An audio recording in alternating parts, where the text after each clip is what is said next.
माशान हुसैन प्यारे जो लिखंदो थो अतां ठरंदो थो अतां।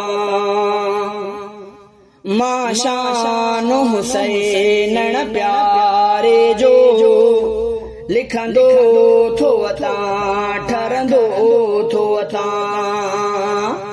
तारीख़ उन्हीअ जी खोले वरी पढ़ंदो थो अतां ठरंदो थो अतां।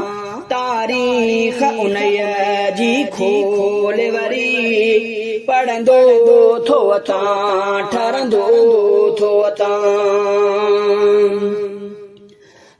अरबी कुलनि ते जंहिंखे खयो गल साण लॻा ए चेहरो चुमियो।